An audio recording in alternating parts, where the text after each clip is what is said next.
Badlapur, Hunter, Manjhi किंवा सध्या चर्चेत असलेला अहिल्या, लय भारी पोरगी राधिका आपटे सध्या बॉलिवूड मध्ये चांगलंच बस्तान बसवते।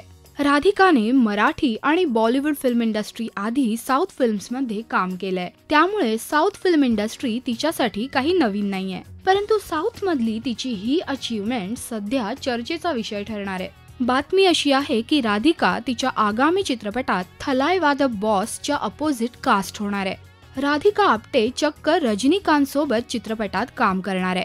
चित्रपटाचं वर्किंग टायटल असेल काली।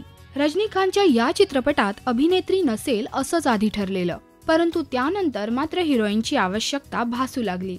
आधी विद्या बालनचं नाव सुचवण्यात आलं, परंतु पुढे जाऊन मात्र हा रोल राधिकाच्या वाट्याला आला। राधिकाने साऊथ मध्ये जरूर काम केलंय, परंतु या इंडस्ट्रीबद्दल तक्रार करण्यात राधिका अजिबात घाबरली नव्हती। अभिनेत्रींना तिथे चांगली वागणूक मिळत नाही हे तिने आपल्या मुलाखतींमध्ये आवर्जून सांगितलं। परंतु आता राधिका थेट साऊथचा सुपरस्टार रजनीकांत सोबत काम करणार आहे। राधिकासाठी ही नक्कीच एक मोठी संधी असणार आहे। तुम्हाला याबाबत काय वाटतं आम्हाला या व्हिडिओच्या कमेंट सेक्शन मध्ये सांगायला विसरू नका।